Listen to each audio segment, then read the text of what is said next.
Hey, what's up everybody? It's Lids, and we are finally back for some more Gwent Rogue Mage, the new Gwent single-player roguelike game, and it has been a while since we last played. Let us hop back into the laboratory here as we are going to start up a new run.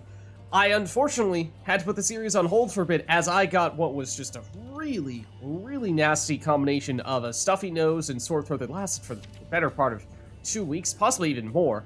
And so this will be the first video that I've recorded in full after starting to recover from that a bit and not quite 100% yet, so I want to keep it a little bit careful here and maybe not go too far through this video, or we're probably not going to do an entire run in one video just so we're not taking one step forward and 2 steps back. But looking forward to finally get back into the action here. So last time we did, of course, finish a successful run, in fact our first run, with the Savage Fury deck, I believe is what it's called, the one that's more damage-centric, using Dagger 2 Blades as our key card, and initially, the deck didn't look that good, but we made some strong upgrades and got the job done against the Fiery Fiend Red boss enemy, the first time that we actually encountered that enemy, so that's good news. And for this one, I was thinking that we would either hop in with Savage Fury once again, except this time, perhaps using a different key card, the Unseen Elder that we have since unlocked now.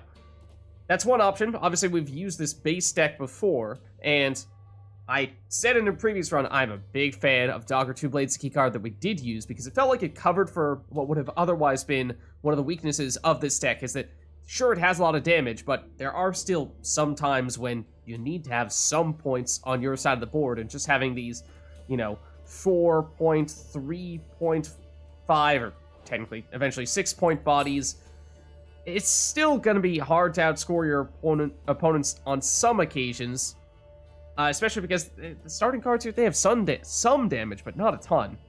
Obviously, Greatsword can go up to 10, which is nice, but that's kind of the exception, not really the rule with this deck. So having a card like Dagger that gets boosted every time you deal damage was a really nice way to account for what would have otherwise been one of the key weaknesses of this deck. And then if we are to go and proceed with this deck here and use the Unseen Elder, I believe, we can take a closer look in a second, but that is just more pure damage, or technically bleed, which functionally means more damage. So it's more all in on that side of things. It makes me a little nervous. I feel like it's not going to be as effective, and also I generally just don't like that card as much as I like Dagger. So not a huge fan of that. I'm not necessarily sure we would succeed with that, but we can give it a shot. Alternatively, we can of course go Hive Mind, which we recently unlocked but have not yet used. So this is a totally different archetype, which we can take a little preview here. I think the general idea is that rather than scoring a bunch, or boosting ourselves up, which was the Bulwark deck, or dealing a bunch of damage to our opponents, which was the Savage Fury deck, this one is all about going as wide as possible, meaning having a bunch of low power cards, but just a ton of them on the board that eventually adds up to a big number. So kind of like the alternative way of scoring a bunch of points relative to the Bulwark deck that we saw at the very beginning. So we'll probably still go Savage Fury here. And this is what I was referring to before, Dagger 2 Blades getting boosted whenever we deal damage versus Unseen Elder. So let's see. First turn we play him can get 4 bleeding on an enemy unit. Remember, bleeding is functionally 1 damage per turn, but it's at a maximum 1 damage per turn. Doesn't matter if you have 4 turns of bleeding on that unit, still only going to get 1 point of damage per turn. So that's one of the reasons why bleed is not usually considered that strong of an ability in Gwent. And then at the end of your turn, give all non-bleeding enemy units... Oh, well, hold on. I'm looking at the upgraded version. I was like, that sounds good. Hold on a second. Maybe I've convinced myself. No. The unupgraded version, at the end of your turn, give a single random non-bleeding enemy unit bleeding 2. So that means that, okay, we can spread around the damage to a bunch of different enemies, but it's just not very fast damage. So, I mean, combining Unseen Elder with Dagger, now that'd be amazing, but unfortunately that's not possible. Now, if we can upgrade it so that it gives every non-bleeding enemy bleeding 2, that would be awesome, but alas, that requires an upgrade. So that's, I think, what we'll go for here. Doesn't change our starting deck outside of just the key card at all, right? Okay, so yeah, we'll give it a shot here. I do think this run is probably going to be a fair bit shorter, or at least, well, I should say, we will probably cut this video off well before we complete the run, just because, again, I want to be mindful of not going too overboard here and accidentally, you know, restraining my voice, which was ultimately the cause of the bad sore throat and stuffy nose, was trying to record a whole bunch of Gwent Rogue Mage videos along with the Black Sun Gwent multiplayer expansion that came out in quick succession, and I went a little too overboard, and so, you know, let's not do the same thing here and then cause ourselves to not be able to record for a while once again. The last time we went Thunder, Thunderstorm, and Portal along with our Savage Fury Dogger deck. Now, the idea there was that we have 2 ways of dealing extra damage because that is the primary focus of the deck. And then Portal is, you know, just your expensive spell that can give you more points when you're in a really tough situation, like an elite enemy or a final boss that you feel like you just need, you know, pure points. Either it's boosting yourself or just a better way to deal damage, more than you'd likely get from these guys. The downside was, with no ability to heal or boost ourselves, keeping our cards on the board was tough. So that was most relevant when we had cards like Dogger, that the longer they stayed on the board, the more value they generated. Those are engines. And with Unseen Elder, technically speaking, yes, we do want to keep him on the board, because at least before he's been upgraded, every turn he stays on the board, we're getting 2 bleeding on a new unit, so that is incremental value. Whereas once he gets upgraded, you know, you play him near the end and basically give everyone bleeding, and then, I mean, you could basically do that at the very end of the match and not have to worry about it too much. So at that point, keeping him on the board for a long time is not as much of an issue. So, you know, if you play him on one turn and then he gets damaged and destroyed on your next turn, then that's not the end of the world. But early on, that would be important. Do we have anything else that's really important to stay alive? So Synthesis Blaze needs at least 1 turn to stay on the board, but stuff with deploy abilities like Ulfheden, you play it, it does its thing, and then it's, I mean, sure, it's still a 4-point body on the board, but for the most part, it's all about that deploy ability, and so if it gets destroyed soon thereafter, it's not the end of the world. Again, mostly deployability, although then it actually does give you a high-powered unit. Does need to stay on the board for a little bit in order to get that order ability, but some of the values come from the deploy. You are an engine that we want to keep on the board, so that's, I mean, we have some. Sort of with the Berserker. Panther, no. Melusine Cultist is an engine as well. Yeah, so we have some things that we'd like to keep alive for a while. So basically what I'm getting at is that reason enough to justify using Cleanse instead of doubling down on the damage. It was probably overkill more often than not. I think, especially with the Unseen Elder, we have more ability to deal a little bit of damage to a lot of enemies, and not as much ability to really focus in on one enemy and just do a huge chunk of damage and destroy it. So I'm thinking that means that Thunderstorm, we already have something similar to that with the Unseen Elder. Rather than dealing upfront damage, it's spread out with the bleed. But this maybe is not super necessary, whereas this Thunder gives us a little bit more of the targeted damage that we'd like to have, because that is not so much something we're getting from Unseen Elder. So I think if we keep this, we might swap you out. And in its place, consistency, don't think that's a huge problem. Rapid Evolution, I think that's probably going to be more so something we're looking for. The Hive Mind deck. Cleanse, possibly. You know, is it important enough? Do we have enough stuff that needs to stay on the board that's worth doing? Maybe. Spawn in 4 rats on the allied row. It is on the expensive side, but it is 4 points. It's not boosting. I don't know if that's worth doing, though. I don't know if that's reason enough. The Life Bloom was, if I remember correctly, was kind of impressive. Give 3 adjacent allied units vitality equal to their power. That seems like that's a really good one for Bulwark specifically.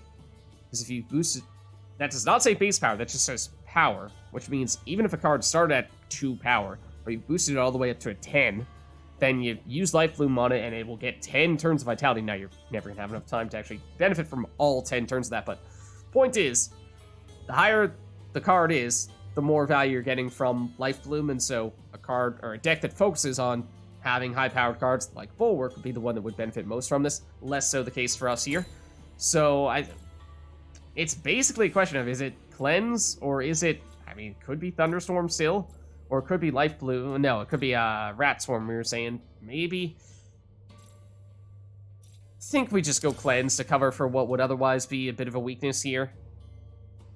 So I'm just not sure how much incremental value Thunderstorm gives us when we already have Thunder and other sources of damage from our deck. So let's hop in here. And for our potion, I do like the Archmage's Flask. We've definitely found that the energy has been the key, just being able to spam our big spells whenever we are going up against a big opponent. So yeah, the 3 mulligans is nice for consistency. Just double check if there's any other new ones that we've not really given much thought to. All units in your starting deck are upgraded by 1.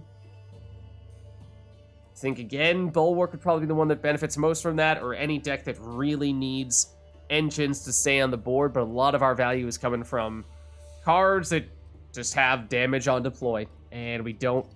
I mean, yes, it's still 1 additional point of value on those cards, true, but it's not like it is crucially important that they stay on the board, which it would be the case for something like Bulwark, and, you know, in that case, if a card gets immediately destroyed, then you get almost no value out of it, whereas if it stays on the board and maybe 1 extra power is the difference there, then suddenly it can gain that value over time and be much, much bigger for you. Hunter's Cocktail, I might not remember this. At the start of your turn, remove 2 bronze cards from your deck. Whoa, at the start of your run. Okay, so that's a different way of getting consistency relative to this. It's kind of funny. I mean, obviously you're taking a risk with it because you don't know which ones you're going to get rid of. But, you know, for example, if it got rid of a couple of Panthers, that'd be pretty nice. Getting rid of what is probably our weakest card, and then we are more likely to draw into the good stuff, and we could even go to some of the encounters and remove other bad cards, and then we're even better still. We can pretty much guarantee we're getting all the best stuff. That'd be nice, but nah, I think we keep it simple here, go for the energy, and we start the run. So, we've seen 3 bosses. I have started to suspect that there are a total of 3 bosses, because yeah, it is now the Frost Dragon. So that is one thing that I wondered when we first started off was, you know, how many different types of encounters are we going to see? Not only from the standpoint of, like, there's battles, there's elite battles, there's events, there's treasure chests, and there's a place of power. Not only that, but, you know, how many different enemies are there for the battles? How many different types of events are there? How many different types of things can you get from the treasure chests? What are your options at the various places of power? And, of course, perhaps most significantly, how many bosses are there and how much do they differ? So, the answer is 3, and to be blunt, I think that's a little disappointing. I would have liked it to have been probably at least on the order of 5. Would just, I think, make a pretty huge difference where you're gonna see a lot more variety of enemies, whereas if you're at 3, or obviously 2, then you're either getting the same boss multiple times in a row, or you're pretty much just alternating from one boss to the next. So it's a little disappointing, but of course there's also the variety you can get from running different types of decks, and so, you know, obviously we faced against this Frost Dragon previously, and we defeated it as the Bulwark deck on our first run, but it could be a totally different circumstance, totally different scenario if we were to go up with a damage-centric deck instead. In fact, I think this matchup might even be a little bit better than the Bulwark matchup was, but we shall see. We're getting ahead of ourselves. Let's hop into the first battle.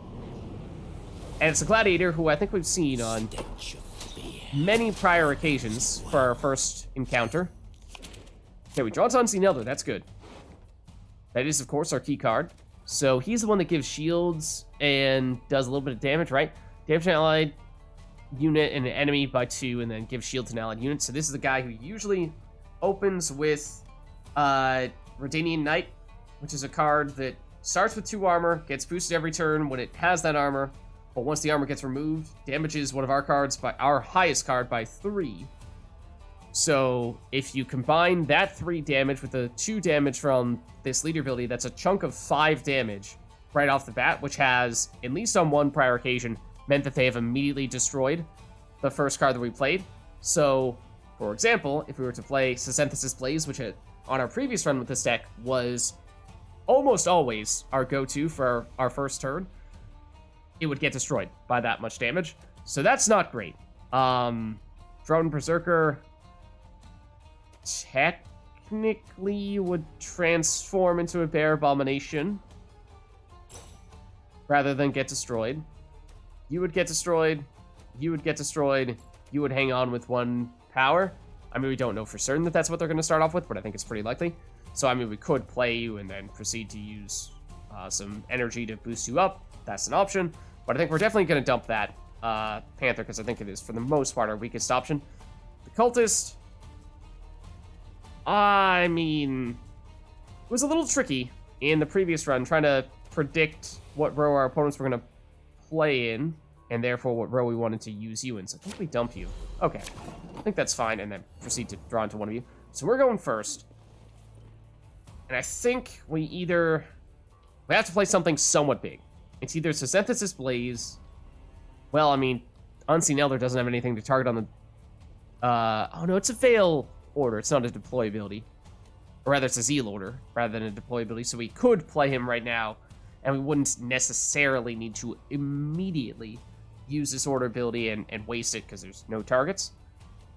Do still think I like Synthesis Blaze here, as long as we do this. This is why we brought Cleanse, for this very reason. Because although they might not use this combo in the first turn, we've seen them do it on at least 1 prior occasion, if not a few. Okay, Sentry and Artificer. That just gives them shields. So they did not do the, excuse me, did not do the damaging combo we were expecting. The other problem is that, I mean, shields obviously mean they don't take damage, and we're a damaged deck. So that's potentially an issue.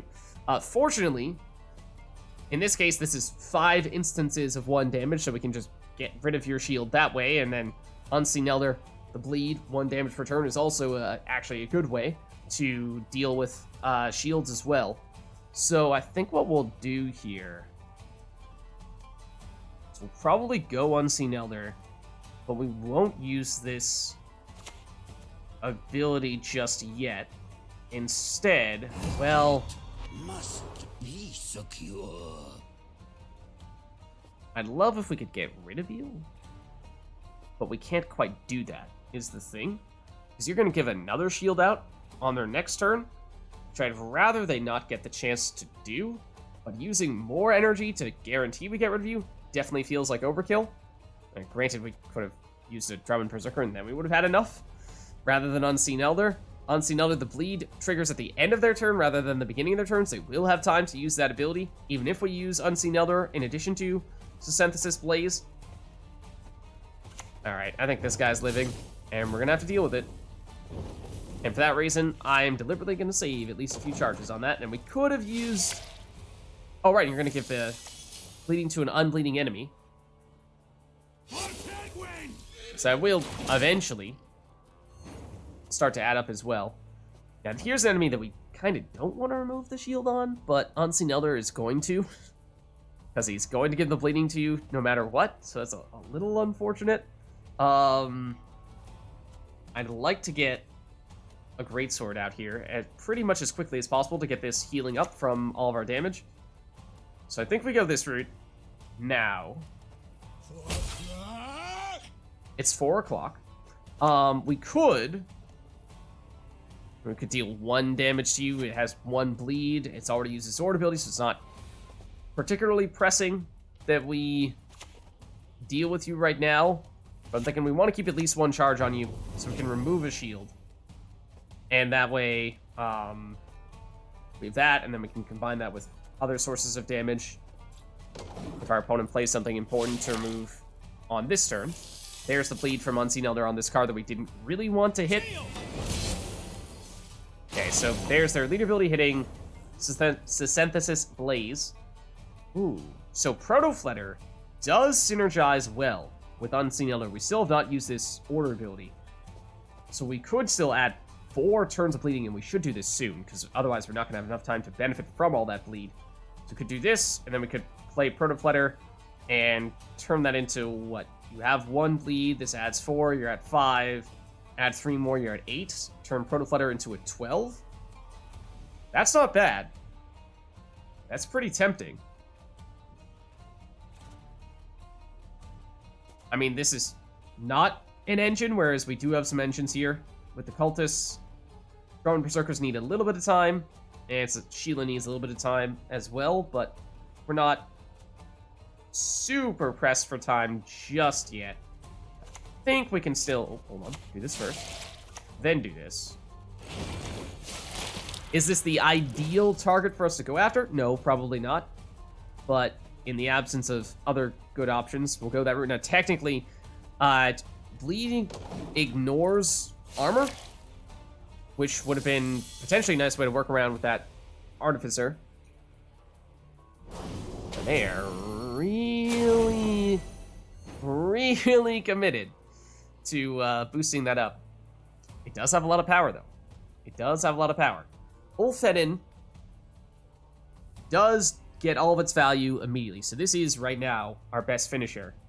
So I'm thinking that means we're going to start playing more engines here. And we're just going to let you boost this up however much you want to boost it up. And you can do your thing, but let's go Melusine Cultist here, because now we at least know of some cards here that certainly we can deal damage to with Rain. Now, we'd like for there to be more units in these rows, so, you know, is this the right time for the Cultist, or might it be a better time for Berserker instead? I think we'll settle. Hear my prayer. Takes us a turn before we can use that order ability anyway. More Artificers. Give shields to this guy, which, yeah, I mean, this is not so surprising to see they continue to do that, because he benefits from losing the shields. The bleed is going to remove the shield at the end of the turn every time they add one. So, at least for the next 6 turns, which is the remainder of this match.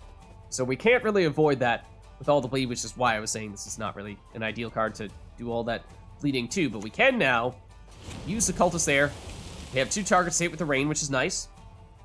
We could proceed to deal more damage to this guy. I mean, as of right now, it's actually bigger than the Artificer, but the bleed is going to eventually make that no longer the case. So I think this remains the Ulfhedin target. Technically, the armor is unfortunate, so that is going to mitigate some of the damage. So, I mean, we'll see. But, we could drop another Cultist, which is technically the other card that, the other card that is most sensitive to timing. And we could even put them both in the same row. Lead us through storms. And that means more boosts based on what will eventually be more Rain in this row. Not really sure we need to do this right now. I mean, technically, yeah, they're still on cooldown on this ability. We'll do it just to play it safe, just in case. You've fully healed up, so that's nice. Okay, that just has a shield. So what we're going to do here is we're just going to load up on even more Rain in this row. We should still have enough turns to benefit from all that Rain. And because these guys boost adjacent units, if there is a row effect on the opposite row, meaning this melee row, we are doubling down on the boosts in that we're getting them from both of these guys, which is nice. Now, I mean, Sheila has damage in chunks of 3. So, could hit you. That means if we were to hit you, the shield is mitigating a whole lot of damage there, so we'd rather not hit you with Sheila. So I'm thinking it might be Berserker time, and we just kind of hope that this removes that shield there. That'd be probably the preferred target. Or the bleed will care to the shield as well. Granted, they're going to give themselves another shield, and once again, it's on this guy. What? Did they destroy? Oh, it was a Synthesis Blaze. Yeah, that's why we wanted to use all the charges before that ended up happening. So yeah, it might turn out that Ulfhedin on the Cavalry remains, or becomes the best option. It is currently the best option. But so yeah, for that reason, I mean, we would have preferred to have focused on damage elsewhere in that case with the rain, but maybe we hold off on hitting you further, and instead, I mean, well, both of you, the Berserker and Sheila, need a little bit of time to do their things, so we'll just play you, and you don't have a specific target for your damage. Rather you not hit an enemy that has a shield, though. You cannot trigger that death blow, fortunately. So, let's see. And now it's Sheila time. And on deploy, we want to keep you here, although we could destroy you. It means just one more card that's getting hit by the rain, and rain hits up to 2 enemies for 1 damage. So if we get rid of you, then that just means we're losing 1 damage overall from the rain, so we'd rather not do that. So let's... My studies are more important than this. It's basically just you or you. Take your pick. Shouldn't matter much, and we'll probably zap the other one with her order ability on our next turn. And, I mean, as things currently stand, we have a pretty big lead. So I'm not feeling like we need to do much else just yet. Obviously, we don't have much time remaining here. Okay, the rain has expired. So it's looking like it's actually going to be this Artificer that we're going after with Sheila. And Ulfhedin will definitely be on the Kedwani Cavalry. Do you have a shield or do you not have a shield? Because it says, obviously you start with a shield, that's why it says this, but this indicator usually means shield, but it also usually comes with a sort of orangey, glowy effect, which is currently not there. So I'm not entirely sure. So we removed your shield, and they might have put it back on with their leader ability. I think they did. So I think you still have a shield. The reason I make that point is because their best finisher might potentially be King Ragnar, which gets boosted based on how many cards have shields on their side of the board. So if they have 1, that's not a huge deal. If they had, you know, a bunch of units with shields, then that would be a much bigger deal.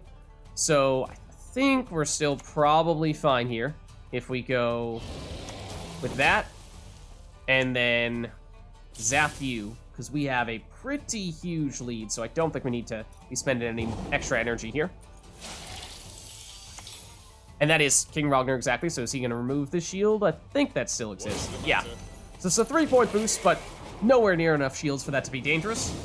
It is potentially a huge finisher, but we have the damage to remove a bunch of shields, so no problems there. Gladiator taken care of. Okay, so we can see what cards we can potentially add to the deck or remove from the deck before we commit to anything here. I mean, removing Cultist or Berserker might not be a terrible idea. I do like the Greatsword, but I think we've seen in the past that although, at least from our previous run, the starting deck for Savage Fury doesn't seem that strong because the damaging cards we have, I mean, there's some that are okay, but there are a lot of other ones that are not very impressive. But the cards you can add that go along with the damage archetype are considerably better. So things like Regis, damage an enemy by the amount of boost it has, and then boost self by the amount of damage it's dealt. This saved us on at least 1 occasion on our previous run, I believe. And then Drog, I believe we had as well. And this creates a bunch of the Kedwani Revenants, or can create a bunch of the Kedwani Revenants, which, well, no, it does immediately with deploy. In multiplayer, it's a Zeal order, so you can choose when to play it, but no, it happens immediately here. And then the Revenants deal 1 damage to an enemy unit, and if they destroy a unit in the process, then they spawn another copy of themselves in the same row. So it's a combination of damage and potentially spawning more units on your side for additional points as well. So this, I mean, both of these, in the right circumstance, can be game winners by themselves. They have a lot of potential. In the wrong circumstance, this one could quite literally be worth just the 6 points of the unit directly, and if they don't have any boosted cards at all, then it's only that 6 points, which obviously would be bad. Or Drog, I mean, this one's, I guess worst case scenario is you transform some of your good cards, like Unseen Elder, into a Revenant, and then you're still getting 1 damage from the Revenant, but it's not like that's gonna, more often than not, that's not gonna outdo an Unseen Elder. And if you don't have anything that you can destroy with the damage from the Revenants, then that's still not amazing, but this is a 10-point body as well. So I do like how we have a lot of little bits and pieces of damage, which means we're likely to be able to weaken our enemies' cards considerably. Maybe not outright destroy them, but that does mean potentially good setup for the Revenants. So I like both of them, but we'll start with you in part because it's higher rarity, so higher base power. As the saying goes, best man wins. A valiant effort on his part, nevertheless. Okay, so let's start thinking a little bit about our trajectory here. So we have a very early elite battle we could do if we wanted to. And notably, we spent almost 0 energy on that encounter. It's obviously a very early elite battle in this case, which makes me a little nervous, but if we're willing to spend a lot of energy, then we could still make that work. However, if we go that route, we're actually locked in to 2 more battles immediately thereafter, and then another elite battle after that. So that is really front-loading some big encounters there. And then we get a place of power immediately after that. Thank goodness, because we'll definitely need the energy at that point. But that does make me a little nervous, just how intense that is at the very beginning when, as we were just saying, it seems like Savage Fury does start kind of weak, even if it scales well long-term. You know, it's going to be a pretty serious test. So is that something we feel we can pull off? Because it seems like if we are able to do that, then we would fare really well long-term, as long as we can get some energy back. Whereas if we can't pull it off, obviously, we're setting ourselves up for immediate failure. So, there's another potential elite battle we could do even after that. We did see the upgrade for Unseen Elder seems substantially better. So you know what? I mean, if we do this route, then we're locked into at least 2 elite battles. If we go the middle route, we get a place of power, but we don't really need the energy, and we could load up and just get a ridiculous amount right at the beginning. But then we still have the option of at least going to this elite battle. That's probably the more sensible approach. Oh no, hiccups. Excuse me. Oh dear. I think we do this. I mean, I'm tempted to try this out because I'm curious to see what would happen if we can get 2 upgrades on Unseen Elder, but I think long-term it makes more sense to power up a little bit from these other normal battles first, and then, you know, if we feel like we're up to it, we can still go after this elite battle later on. Or, not sure if we'll be able to switch all the way down to the southern route to get to that one, but yeah, we'll have at least the option of still getting 2 elite battles, which I think is plenty. It's doing this, and then potentially going for a third, and that's crazy talk. So let's just do this. And of course, the results of this treasure chest could be significant as well. Let's see. Passive, move 3 cards from your deck to the top. Isn't this is what we got last time, and it was really helpful. So obviously it's a consistency tool. It doesn't directly give you points, but it means that you are guaranteed to draw into your best cards if you don't have them right off the bat. And so last time we had this, we could guarantee we'd draw into Dogger and other important big cards that we had acquired, and so things like Drog that we just added to our deck, or if we were able to get Regis, then that would be really nice to be able to ensure that we get them. Because it's either that, or it's boost all allied units by 1. As we were saying when we were deciding on our potions, there's one that gives us the option of doing basically the same thing. I just don't think it's a huge factor for the deck that we're running right now. And then transform allied unit into a random one, cooldown 2. I mean, if you do this to a highly damaged allied unit, one that has already used whatever abilities it may have, then it actually could be pretty effective, as long as you're just smart about what units you're using it on.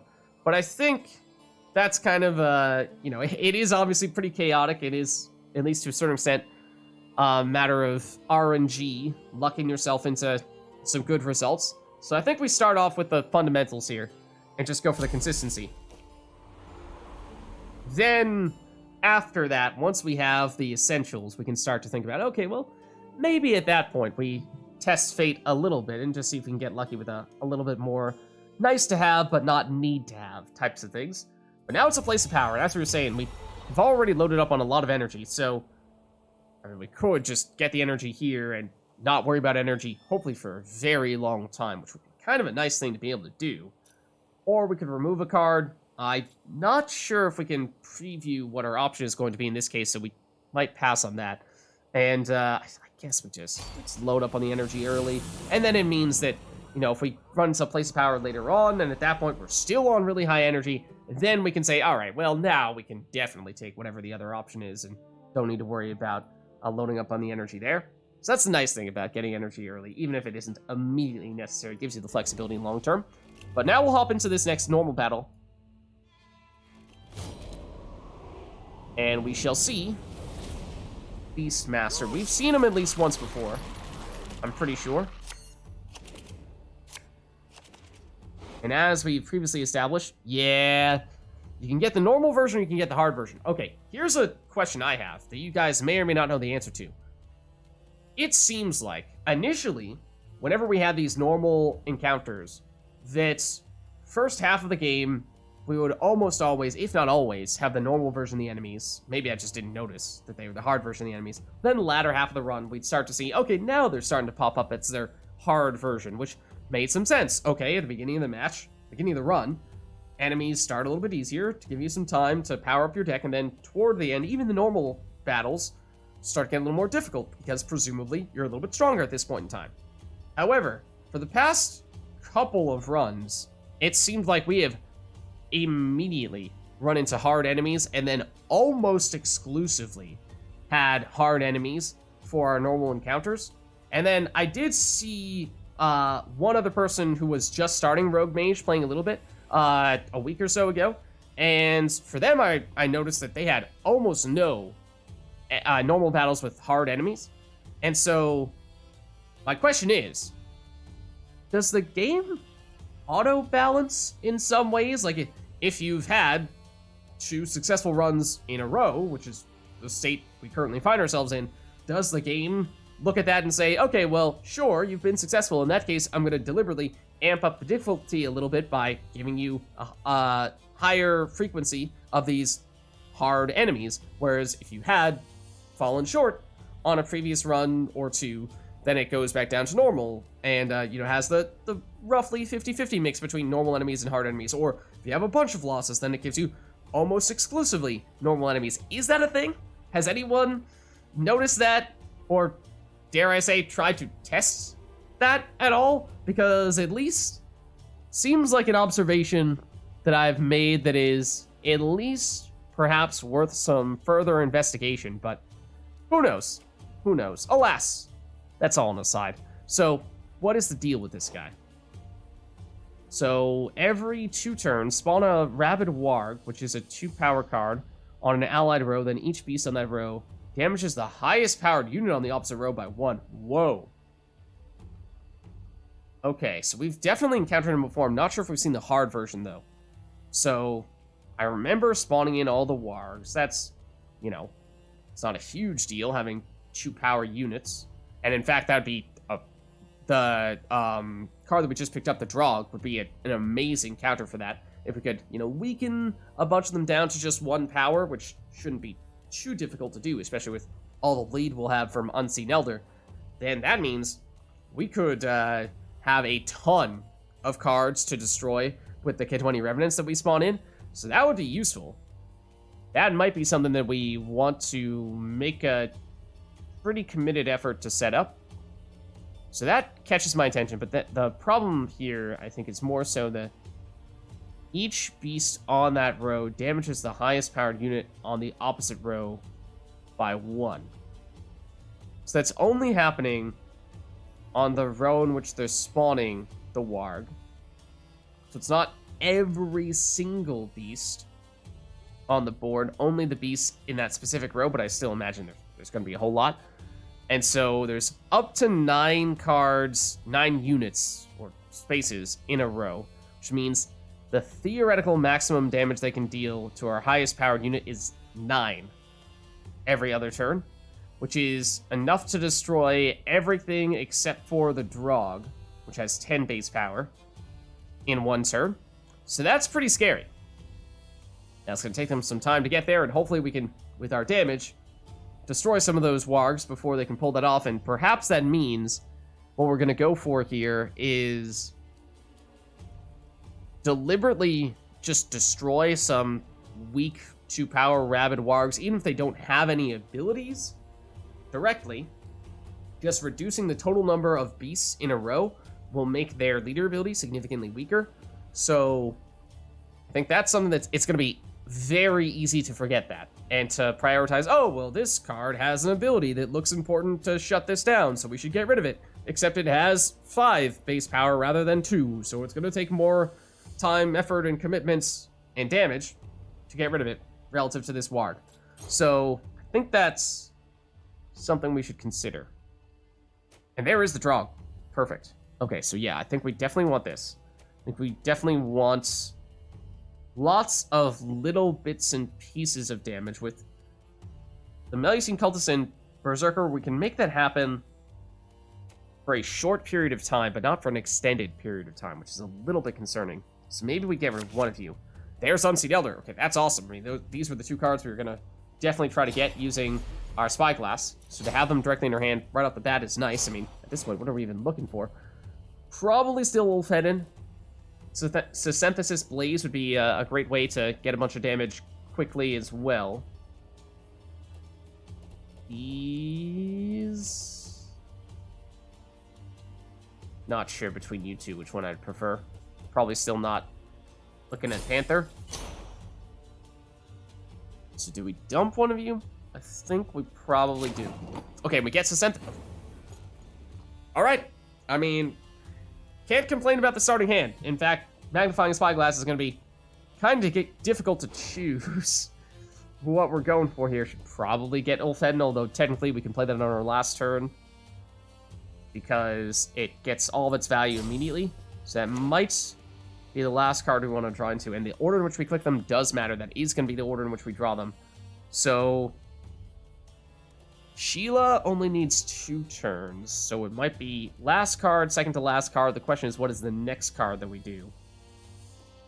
And is it a Berserker or a Cultist? Because both of them need a little bit of time to do their thing. I do like the Berserkers a little bit more, I think, because if they take damage, it's potentially going to shut down their damage, but they can just shrug it off a little bit when they transform into a Bear Abomination, whereas if you take too much damage, you just get destroyed. Or if they have enough damage to destroy the Berserker, yes, it will happen, but I think it's more likely that it just takes a little bit of damage and transforms a little bit earlier, and therefore it's a little bit of a safer option. Okay, I would appreciate if the Magnifying Spyglass would go away now, but thank you. Thank you. Now it's actually gone. So, I mean, I think it's still probably Synthesis Blaze. They will deal 1 damage from their leader ability on their next turn, but I don't remember what other cards they have.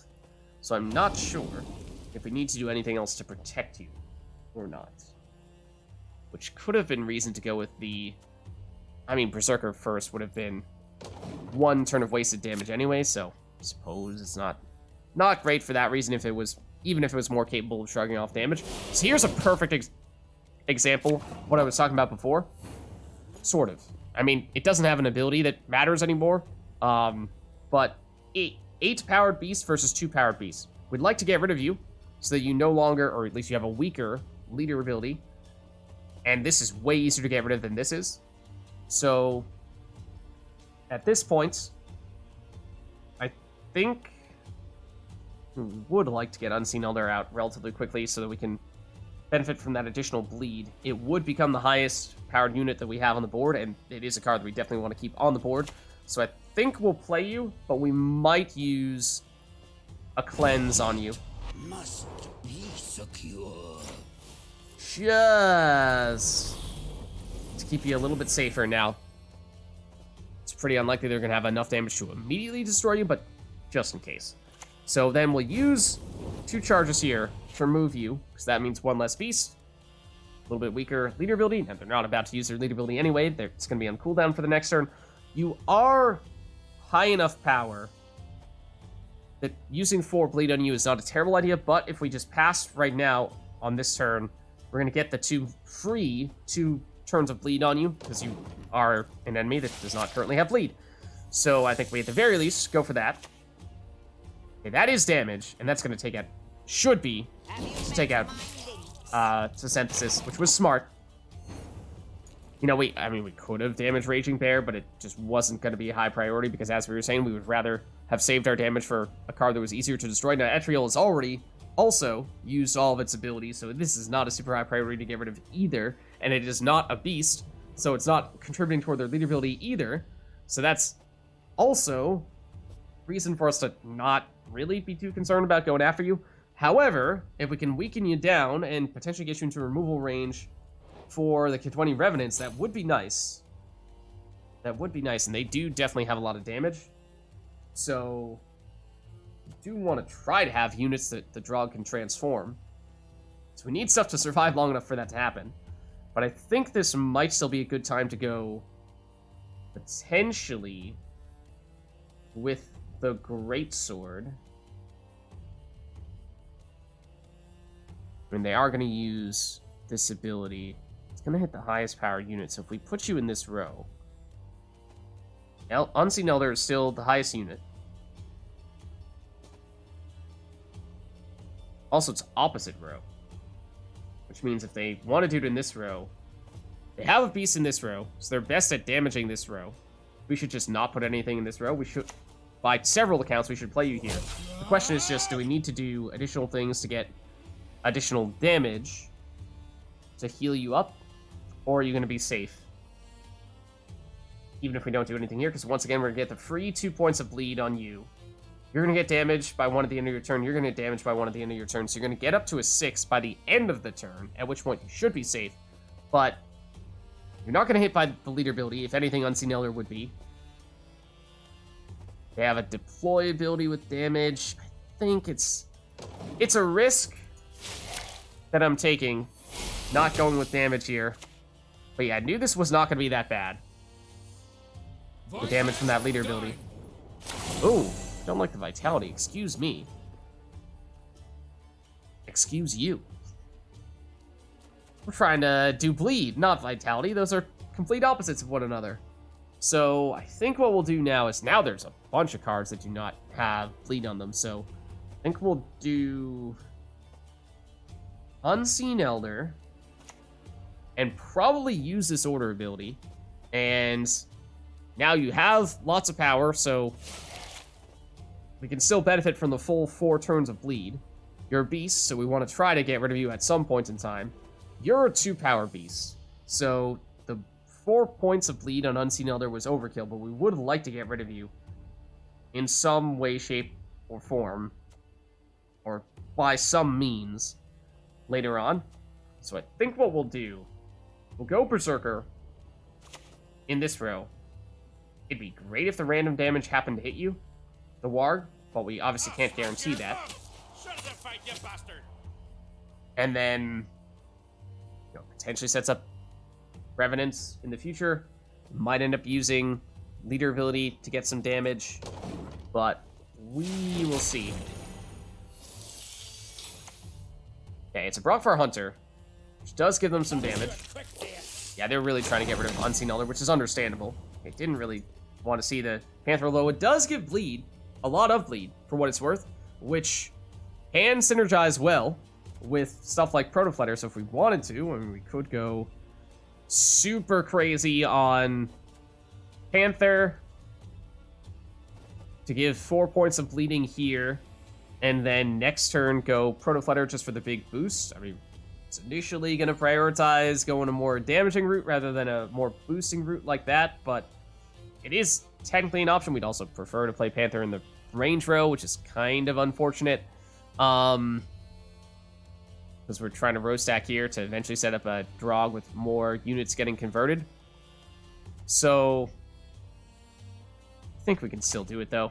It might mean obviously this is overkill on the fleet, which is another reason why this is not great, but that's kind of the whole point of Protoflutter, is you're going overkill on the bleed in order to give this a boost. But I think we might go for the Thunder here and just guarantee that we get rid of one of the beasts. So that's one less beast on the melee row, which means they'd have a little bit less damage with their lead ability if they were to go here and try to hit what would now be the Greatsword. We actually kind of want them to hit the Greatsword because that can heal itself. So that does work well to have this be the highest power card. We want that to be the case. Whereas if they go range row, they will likely have 2 damage, one from this, one from the warg they spawn in, potentially 3 damage if they play another unit that's a beast in this range row. In which case, I mean, if we lose Panther, it's not the end of the world. This is not really a card that needs to stay on the board. Okay, you'll convert. It's not a beast. Ooh, a bunch of 1 power units, you say? Silence. Oh, but it spawns in rats that are beasts. Okay, yep, so it did make their leader ability stronger. They got rid of the Panther. As I said, not the end of the world, so we'll live with that. I mean, these are prime targets for the Drog to go after. And technically speaking, if we play the Drog early enough, all we would need is to convert 1 card into a Revenant, and then that Revenant destroys this rat, which spawns another Revenant, which can destroy that rat, so on and so forth. So we don't technically need to convert a lot of cards, and we would ideally try to do this very close to the end of the round, normally, because if you're gonna convert things like Unseen Elder and the Greatsword into the Revenants, you want to make sure you've gotten a good bit of value from all the bleed from Unseen Elder and all the healing from the Greatsword before they turn to Revenants. Otherwise, you're limiting the value of this and replacing them with what is normally considered a weaker card. But alas, I think we will settle. Now, what we could do, we were saying we'd probably go Protoflutter here to maximize the boost that it receives. We could go Range Row, which would mean, what? Give it 3 additional bleed, be at 9, which gets you up to a 13. I kind of like that because that means if we were to do that in this row, you'd be the highest unit, you'd become the card that gets damaged by any leader ability attempts. But that's not great, because we do like the Greatsword getting hit, because then it can heal off that damage. And at this point, it's done all of its healing it can do, so it's not really getting any additional value from when we deal damage. So we kind of want them to damage this. And so if we put you here, then that Greatsword remains the target of damage in the melee row. Obviously, it means you're still going to be the target of damage in the range row, and they have more beasts in the range row, so it's likely that you're still going to be the target of damage. But I think we do this, and then you've gotten your big boost.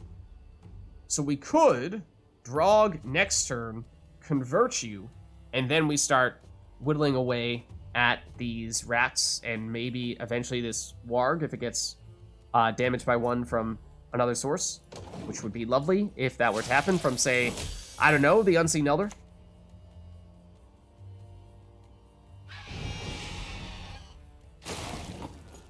Damage enemy by 1 for each adjacent unit. Okay, yeah, so, I mean, they're really trying to get rid of Unseen Elder, but we boosted him up a bit, so that has definitely helped to keep him alive. So I think we do go this route and convert you, because you've already done your thing. As I said, we technically speaking only need 1 Revenant, but we are going to need some time to eat these rats with Revenants, to spawn in more Revenants that will eat the other rat, and hopefully eventually this warg or this Raging Bear might eventually become a better option once it gets down to 1 power from all the bleed. So we might... What was I thinking we would do? We might want to Thunder, remove some beasts. Could even Thunder this to get it down to a 1 and make that a Revenant target at a later occasion, but I think that's not yet a concern because we can't use this ability yet. So let's just reduce the value of their leader ability. Now, in this case, it's slightly overkill on the damage, yes, but I think it's still worth it because although it's only 2 points of damage, it denies them 1 point of damage, so it's still on net worth about 3 points, which is what we'd normally see. So again, it sort of equals out. And again, as we were saying before, we were saying how in this matchup, this might be one of those occasions. Yeah, there's gonna be a bunch of beasts here. Lots of things for us to eat with the Revenants, fortunately. So I do like that a lot.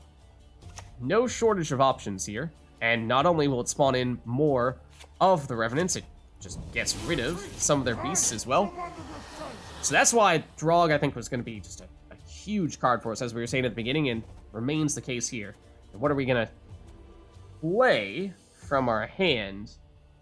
We could Sheila you down to a 1 to also make you a target. It's not a bad idea. Drone Berserker, we do need to give some time to do his thing. But we're not a huge fan of the random damage because it might end up hitting one of these 1-power rats and destroying what would have otherwise have been a good target for the Revenants. So I think we do go the Sheila route. And I think we have enough. I mean, or alternatively, you go after Brockfire Hunter and remove it just because it's dealing damage every other turn. So this is an engine, whereas almost everything else is not. So I think we do this. I think we have enough space in the range row that we can still play you in here. So yeah. Death Wish, if we destroy this, it spawns another Harpy, which we definitely don't want to do. So despite this being a 3-power unit that is a beast, it might seem like that's the perfect target. It's not. They want us to destroy this card, so don't do that. Be great if we had slightly more damage on that, but that's where the Revenants come in. And yeah, the Unseen Elder is going to continue to do some damage, and they might just destroy Sheila here with that 2 damage. Okay, fair enough. Not really anything we could have... I mean, we could have stopped that with a cleanse, sure, if we really wanted to, but that's probably overkill.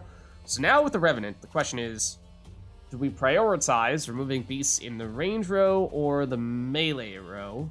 Because this is where they have more damage. They are going to use their lead ability on this turn. I think we do probably target these guys. I think it's more likely that they'll go range row because they know that they have more damage here. So yeah, again, we can continue this chain for as long as the active Revenant, the one that has not yet used its order ability, remains alive and doesn't get killed by that damage, but because it's not going to be the highest unit, it should remain pretty safe. But now it's Berserker time. And so, on this occasion, and again, I think we have enough room in this range row, even once we spawn in more Revenants, so we can put you here, just to give it even less, or make it even less likely that this becomes the highest unit and therefore becomes the recipient of this damage. Yeah. So this could end up hitting rats or this cockatrice, but because we have at least 2 options here, should still be in decent shape for having targets for the Revenants. Okay, now that, granted, that's not the card we wanted to see get the bleed. We definitely want to destroy Sayer Quan because that's going to get bigger. They go melee row. But as we were saying, we want the Greatsword to get damaged because, as we just saw, it took a bunch of damage. It healed off most of it. So now what we do is we definitely need to destroy you, so we should probably go leader ability to make it happen for some targeted damage. I mean, technically we could Ulf head in and then use Remnant to destroy it, but that's probably not the best use of you. Rather do that for 4 damage here and then just have you destroy a rat and use leader ability to shut this off. I think that's probably still the answer. Just maximize damage there. Destroy a unit, spawn in a Revenant. Obviously, we'll no longer have time to spawn in any more Revenants because this is our last turn, but we got very solid value out of this combo. And then just to deny this 10-point boost, dealing what is functionally 2 damage to deny what would eventually become a 12-power unit, pretty solid value. Pretty solid value, I'd say. And so, even if they have an amazing finisher here, and I'm not even sure what it would be, they don't have their leader ability, it's on cooldown. So, I think we're looking pretty good here. Honestly, might have been able to look at those numbers and say, well, they're... Yeah, the Wolfpack probably could have looked at that deficit and said, you know, maybe we don't even need to use that last leader ability anyway. But, job's done. Beastmaster hard mode defeated. Let's see what our options are here. You can lock an enemy unit as long as they have Bloodthirst means 1 or more damaged units. So, and we obviously damage a bunch of enemies, so it should be pretty easy to pull that off. Lock means that card can no longer use whatever abilities it might have So if it was, say, a unit with a deploy ability, then it's already done all of its stuff as soon as it got played, then that's not really a factor. But if it has something like, for example, the on-crate longsword ability to heal itself whenever we deal damage, locking that would prevent it from doing that type of thing. So that's tempting. It's a different type of way to shut down our opponents, whereas One-Eyed Betsy is just a big chunk of damage, which we have a lot of little bits and pieces of damage that we can spread out across a bunch of units. Not that much in the way of direct big chunks of damage to get rid of powerful, high-priority cards, so that does help account for one of the weaknesses of our deck. Unfortunately, it's not a higher base power version of this. Then there's Artist, which is, it's a weird one. I'm not sure if we want to go this route. Whenever a unit is played, damage it by half its power. So that includes both your cards and your opponent's cards. So if you have cards that benefit from getting damaged or can easily shrug off that damage, for example, like the Drummond Berserker, that if it immediately gets damaged by half its power with Artists on board, that means it's immediately converting into the Bear Abomination, which, I mean, it means you're not getting the damage from the Berserker, true, but rather than having a unit that is significantly weaker than it would otherwise be, which would normally be the case with Artists, you're getting a 6-power card, which is not bad. So that's the kind of thing you're looking for here, or to a lesser extent, the on-crate Greatsword, which, actually, trying to remember, order of operations-wise, the Greatsword's ability that damages itself, and then Artist's ability that also damages that card. Does that immediately destroy the Greatsword? Because in one order of operations it would, in the other one, it get weakened down to a 2. If it gets weakened down to a 2, then sure, it's more difficult to heal it back up, but it is still possible to get it back up to its full power 10, and that point, you know, you can make the case of, well, Artist didn't really do much at all. So it's risky. It's a kind of a gimmicky card that requires some very deliberate setup. So I'm not sure we want to tempt fate like that at this point. I think we go for more of a simple, straightforward, sure thing, like probably Jenga, but let's just see what our options are here. We could potentially remove a Melusine Cultist. I think we definitely want to keep both of these guys, but I think we just go Jenga.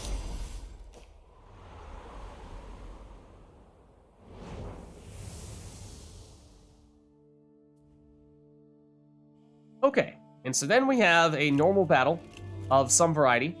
It doesn't really make a huge difference which side we go to, I suppose. Either way, or technically I suppose we should go here, because that gives us options. Either way, we are likely to go to this elite battle afterward, but if we go in the middle route, we could technically, if we for some reason felt concerned about this, go down to a normal battle or an event instead, if that felt like we were so inclined to do that.